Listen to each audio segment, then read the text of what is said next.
क्या आपने कभी सोचा है कि शिव को पुकारने के लाखों नाम हैं? फिर भी कुछ नाम ऐसे क्यों हैं जिनसे शिव तुरंत सुन लेते हैं? क्या हर ओम नमः शिवाय समान होता है या भाव बदलते ही शिव की दूरी भी बदल जाती है? क्या शिव शब्द सुनते हैं या भावना? क्या नाम जप की संख्या ज्यादा मायने रखती है या पुकार की सच्चाई? और सबसे बड़ा प्रश्न, किस नाम से शिव जल्दी मिलते हैं? इस वीडियो को अंत तक जरूर सुनना, क्योंकि जो ऊर्जा अंत में तुम्हें मिलेगी वह तुम्हारे जीवन का रुख बदल देगी। और अगर तुम पहली बार ध्यान की गहराई ज्ञान का सागर पर आए हो तो चैनल को सब्सक्राइब कर लो, ताकि शिव वाणी सीधे तुम्हारे हृदय तक पहुंचे। और कमेंट में लिखो जय शिव शंभू। भक्तों, आज यह वाणी किसी कथा के लिए नहीं बल्कि अनुभव के लिए है। यह वाणी सुनने के लिए नहीं, भीतर उतरने के लिए है। आंखें बंद नहीं करनी है, बस मन को शांत करना है, क्योंकि शिव शोर में नहीं, मौन में मिलते हैं। शिव कोई दूर बैठा देवता नहीं है। शिव कोई मांगने पर देने वाली शक्ति नहीं है। शिव वह चेतना है जो तभी प्रकट होती है जब तुम भीतर से सच्चे हो जाते हो। इसीलिए प्रश्न यह नहीं है कि शिव कौन सा नाम पसंद करते हैं। प्रश्न यह है कि तुम किस अवस्था में उस नाम को लेते हो। फिर भी शास्त्रों ने, संतों ने और अनुभवी साधकों ने कुछ नाम बताए हैं जिनसे शिव जल्दी प्रकट होते हैं। क्यों? क्योंकि उन नामों में केवल शब्द नहीं, चेतना समाई होती है। आओ आज उसी रहस्य में प्रवेश करें। सबसे पहले समझो, नाम क्या है। नाम केवल उच्चारण नहीं है, नाम एक कंपन है, नाम एक द्वार है। जब तुम किसी नाम का जप करते हो तो तुम उस शक्ति के साथ अपने भीतर का तार जोड़ते हो। जिस नाम में जितनी शुद्ध भावना, जितना समर्पण और जितनी निर्विकार चेतना होती है, वह नाम उतनी ही जल्दी शिव तक पहुंचता है। इसीलिए शिव को भोलेनाथ कहा जाता है। भोले का अर्थ है सरल, नाथ का अर्थ है सरल। वामी जो सरल है वही शिव तक पहुंचता है। तो शिव जल्दी किससे मिलते हैं? जो सरल है उससे, जो चालाक है उससे नहीं। अब पहला नाम आता है शिव। हाँ, केवल शिव, बिना विशेषण, बिना विस्तार। जब तुम कहते हो शिव तो तुम सृष्टि के मूल तत्व को पुकारते हो। शिव का अर्थ है कल्याण। शिव का अर्थ है जो ना जन्म लेता है ना मरता है, जो सबका साक्षी है, जो भीतर बैठा है। जब कोई भक्त टूट चुका होता है, जब उसके पास शब्द नहीं बचते, तब उसके मुंह से केवल शिव निकलता है। और वही पुकार सबसे तेज होती है, क्योंकि उसमें कोई दिखावा नहीं होता। इसलिए कहा गया है, जो व्यक्ति मन से शिव शिव कहता है, शिव उससे दूर नहीं रहते। दूसरा नाम है भोलेनाथ। यह नाम बहुत गहरा है। भोलेनाथ का अर्थ है वह जो मासूम पुकार पर दौड़े चले आते हैं। जब बच्चा रोता है तो मां कारण नहीं पूछती, बस उठाकर सीने से लगा लेती है। वैसे ही जब कोई भक्त टूटकर भोलेनाथ पुकारता है तो शिव कारण नहीं पूछते। वे यह नहीं देखते कि तुम योग्य हो या अयोग्य, वे बस देखते हैं क्या तुम्हारी पुकार सच्ची है। इसीलिए गांवों में अनपढ़ भक्तों में, साधारण लोगों में भोलेनाथ का नाम बहुत प्रभावी होता है, क्योंकि उसमें भय नहीं, प्रेम होता है। तीसरा नाम है महादेव। महादेव का अर्थ है देवों के भी देव। यह नाम तब फल देता है जब साधक के भीतर श्रद्धा और विस्मय दोनों हो। जब तुम शिव को केवल अपना नहीं, पूरे ब्रह्मांड का आधार मान लेते हो। महादेव का जप अहंकार तोड़ता है। यह नाम कहता है, मैं छोटा हूं, तुम महान हो। जहां अहंकार टूटता है वहीं शिव प्रकट होते हैं। इसीलिए जो व्यक्ति अपने ज्ञान, अपनी शक्ति, अपनी उपलब्धियों का त्याग कर महादेव कहता है, शिव उससे जल्दी मिलते हैं। अब आता है सबसे प्रसिद्ध नाम, ओम नमः शिवाय। लेकिन ध्यान दो, यह केवल मंत्र नहीं है, यह एक संपूर्ण साधना है। ओम का अर्थ है संपूर्ण सृष्टि, नमः का अर्थ है समर्थ। यह एक संपूर्ण सृष्टि, नमः का अर्थ है समर्थ। पर शिवाय का अर्थ है शिव तत्व को। अर्थ हुआ, मैं अपने अस्तित्व को शिव तत्व में समर्पित करता हूं। जो व्यक्ति केवल मुंह से नहीं, जीवन से यह कह पाता है, उसके लिए शिव देर नहीं करते। लेकिन यहाँ एक रहस्य है, ओम नमः शिवाय तभी फल देता है जब नमः सच्चा हो। अगर तुम झुकते नहीं हो, अगर तुम भीतर से समर्पित नहीं हो, तो मंत्र केवल ध्वनि बनकर रह जाता है। इसीलिए कई लोग सालों जप करते हैं फिर भी शिव नहीं मिलते, क्योंकि होंठ जप करते हैं, अहंकार नहीं झुकता। अब एक और नाम है शंकर। शंकर का अर्थ है जो विश्व को भी अमृत बना दे। यह नाम उन लोगों के लिए है जो पीड़ा में है, जो जीवन का विष पी चुके हैं, जो धोखा, अपमान, हानि, दुख झेल चुके हैं। जब कोई व्यक्ति अपने दुख के साथ शंकर पुकारता है तो शिव तुरंत सुनते हैं, क्योंकि शंकर स्वयं विषपान करने वाले हैं। वे दुख से भागते नहीं, उसे रूपांतरित करते हैं। इसलिए पीड़ित मनुष्य के लिए शंकर सबसे शीघ्र फल देने वाला नाम है। अब समझो, शिव नाम से जल्दी मिलते हैं या अवस्था से? उत्तर है अवस्था से। नाम तो द्वार है, भीतर जाने का रास्ता तुम्हारी चेतना बनाती है। अगर तुम लालच से झप करोगे तो शिव दूर रहेंगे, अगर तुम भय से झप करोगे तो शिव परीक्षा लेंगे, लेकिन अगर तुम प्रेम से झप करोगे तो शिव उसी क्षण प्रकट हो सकते हैं। इसीलिए संत कहते हैं, शिव को पाने के लिए कुछ छोड़ना नहीं पड़ता, बस झूठ छोड़ना पड़ता है। झूठा दिखावा छोड़ो, झूठी भक्ति छोड़ो, झूठा अह छोड़ो।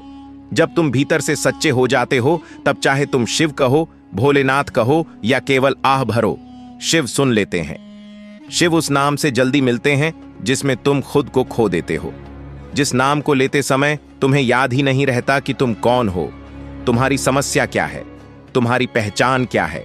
जहां मैं मिट जाता है वहीं शिव मिलते हैं। क्या आपने कभी देखा है कि कुछ लोग बिना जाए यादा पूजा पाठ के भी शिव के बहुत करीब होते हैं? क्या आपने कभी महसूस किया है कि कुछ लोग बस हे शिव कह देते हैं और उनकी आंखों से आंसू बहने लगते हैं? क्या आपने सोचा है कि ऐसा क्या है जो नाम को केवल शब्द नहीं रहने देता बल्कि सजीव बना देता है? और सबसे बड़ा प्रश्न, किस अवस्था में कौन सा नाम शिव को सबसे जल्दी सुनाई देता है? भक्तों, हमने समझा कि शिव नाम से नहीं, अवस्था से मिलते हैं। अब हम उस रहस्य को और गहराई से खोलेंगे। अलग अलग जीवन स्थितियों में शिव को कैसे पुकारा जाए ताकि पुकार सीधी उनके हृदय तक पहुंचे। सबसे पहले समझो, मनुष्य जब सुख में होता है तब वह शिव को याद नहीं करता, और जब दुख आता है तब अचानक शिव ही याद आते हैं। क्यों? क्योंकि शिव दुख के नहीं, सत्य के देवता हैं, और दुख मनुष्य को सत्य के सबसे पास ले आता है। इसीलिए दुख की अवस्था में लिए गए नाम सबसे शक्तिशाली होते हैं। जब जीवन टूट रहा हो, जब रास्ता ना दिख रहा हो, जब भीतर भारीपन हो, उस समय सबसे सरल नाम लो शिव। उस समय मंत्र नहीं, विधि नहीं, संख्या नहीं, केवल श्वास के साथ शिव श्वास अंदर जाए, शिव श्वास बाहर आए। ओ बस इतना ही। यह नाम इसलिए जल्दी फल देता है क्योंकि इसमें कोई प्रयास नहीं है। जहां प्रयास समाप्त होता है वहीं शिव आरंभ होते हैं। अब दूसरी अवस्था है भय की अवस्था। जब मन डर से भरा होता है, भविष्य का डर, मृत्यु का डर, असफलता का डर, इस अवस्था में मन कांपता है। यहां महादेव नाम अत्यंत प्रभावी होता है क्योंकि भय हमेशा स्वयं से बड़ा किसी सहारे को खोजता है। महादेव कहते ही चेतना स्वीकार करती है कि कोई मुझसे बड़ा है जो मुझे संभाल सकता है। यह स्वीकार शिव को आकर्षित करता है। डर में लिया गया महादेव का नाम अहंकार को ढीला करता है, और जहां अहंकार ढीला पड़ा वहीं शिव प्रवेश करते हैं। तीसरी अवस्था है अपराध बोध की अवस्था। जब मनुष्य को लगता है कि उसने गलत किया है, दे पाप किया है, भूल की है, इस अवस्था में लोग सोचते हैं कि शिव नाराज होंगे, लेकिन यह सबसे बड़ी भूल है। शिव दंड नहीं देते, शिव रूपांतरण देते हैं। इस अवस्था में सबसे प्रभावी नाम है शंकर, क्योंकि शंकर विष को भी स्वीकार करते हैं। जब तुम अपराध बोध के साथ शंकर पुकारते हो तो तुम अपने भीतर का विष शिव को सौंप देते हो और शिव उसे अमृत में बदल देते हैं। इसीलिए सच्चे पश्चाताप के साथ लिया गया शंकर नाम बहुत जल्दी शिव की कृपा दिलाता है। चौथी अवस्था है अहंकार की अवस्था। जब मनुष्य स्वयं को बहुत बड़ा समझने लगता है, ज्ञान का अहंकार, धन का अहंकार, भक्ति का भी अहंकार, यह सबसे खतरनाक अवस्था है क्योंकि यह मनुष्य को लगता है कि वह शिव को जानता है। इस अवस्था में कोई भी नाम तब तक फल नहीं देता जब तक अहंकार नहीं टूटता। लेकिन यदि इस अवस्था में भी कोई नाम मदद कर सकता है तो वह है भोलेनाथ। क्यों? क्योंकि भोलेनाथ का स्मरण करते ही व्यक्ति को याद आता है कि शिव चालाक नहीं, भोले हैं, और भोले को पाने के लिए स्वयं भी भोला बनना पड़ता है। जैसे ही व्यक्ति अपनी चतुराई छोड़ता है, भोलेनाथ उसे छू लेते हैं। पांचवी अवस्था है पूर्ण समर्पण की अवस्था। यह दुर्लभ है।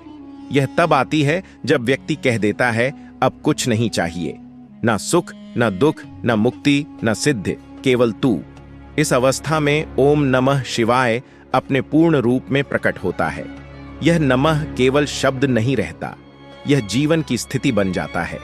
जो व्यक्ति इस अवस्था में पहुंच जाता है उसके लिए शिव देर नहीं करते, क्योंकि अब पुकारने वाला और पुकारा जाने वाला अलग नहीं रहते। अब एक और गहरा सत्य समझो। कुछ लोग कहते हैं फला नाम का इतने लाख जप करो शिव मिलेंगे। यह आधा सत्य है। संख्या मन को स्थिर करने का साधन है, शिव को मनाने का नहीं। अगर तुम एक बार भी पूर्ण भाव से शिव कह दो तो वह लाख झपों से भारी हो सकता है, लेकिन यदि मन भटकता है तो संख्या सहारा बनती है। इसीलिए संख्या साधन है, लक्ष्य नहीं। शिव को संख्या नहीं, सच्चाई चाहिए। अब जानो कौन लोग जल्दी शिव को पा लेते हैं। जो लोग पूछते नहीं मुझे क्या मिलेगा, जो लोग कहते हैं तू जो देगा वही स्वीकार है, जो लोग शिव को साधन नहीं स्वामी मानते हैं, जो अपने दुख को शिव के सामने नाटक नहीं सत्य बनाकर रखते हैं, ऐसे लोग चाहे किसी भी नाम से पुकारे शिव सुन लेते हैं। यह भी समझ लो, शिव को पुकारने के लिए शब्द जरूरी नहीं। कई बार आंसू ही नाम बन जाते हैं। कई बार मसाधक, अगर तुम सच में अपने भीतर की थकान, दर्द, भ्रम और भारी ऊर्जा से मुक्त होना चाहते हो तो तुम्हारे लिए हमने बनाया है 7 डे ध्यान की गहराई ज्ञान का सागर, soul healing aura purification programme. इन 7 दिनों में हम तुम्हें कदम दर कदम पुरानी जमी हुई ऊर्जा से बाहर निकालेंगे और तुम्हें ले जाएंगे एक हल्की, शांत, दिव्य और शिवमय चेतना में। साधक, तुम अकेले नहीं हो। अगर सच में बदलाव, शांति और आंतरिक प्रकाश चाहते हो तो इस कार्यक्रम में कदम रखो। शिव ऊर्जा स्वयं तुम्हारा मार्गदर्शन करेगी। इस 7 डे ध्यान की गहराई ज्ञान का सागर हीलिंग प्रोग्राम में शामिल होने के लिए नीचे दिए गए लिंक पर जरूरत नहीं रहती। वही शिव है, वही सत्य है, वही तुम हो। अगर इस शिव वाणी ने आज तुम्हारे मन और आत्मा को छुआ है तो इसे अंत तक सुनने के लिए धन्यवाद साधक। अगर तुम शिव ऊर्जा से और गहराई से जुड़े रहना चाहते हो तो हमारे YouTube मेंबरशिप से जुड़ो। वहां तुम्हें मिलेगा विशेष ध्यान, शिव मार्गदर्शन और केवल सदस्यों के लिए शिव ऊर्जा का निजी संरक्षण। महादेव का आशीर्वाद हमेशा तुम्हारे साथ है। चैनल ध्यान की गहराई ज्ञान का सागर को सब्सक्राइब करो और कमेंट में लिखो, महादेव मैं आपके साथ हूं, ताकि शिव ऊर्जा तुम्हारे जीवन में सक्रिय बनी रहे। संदेश समाप्त हुआ है, पर महादेव की कृपा अभी भी तुम्हारे चारों ओर प्रवाहित है और हमेशा प्रवाहित रहेगी। और साधक, हमारे व्हाट्सएप चैनल से भी जुड़ सकते हो, लिंक डिस्क्रिप्शन में है। वहां रोज सुबह तुम्हें मिलेगा शिव का संदेश, शिव का स्मरण और शिव भाव जगाने वाले दिव्य रिमाइंडर्स। चैनल ध्यान की गहराई ज्ञान का सागर, जहां आत्मा शिव को पहचानती है।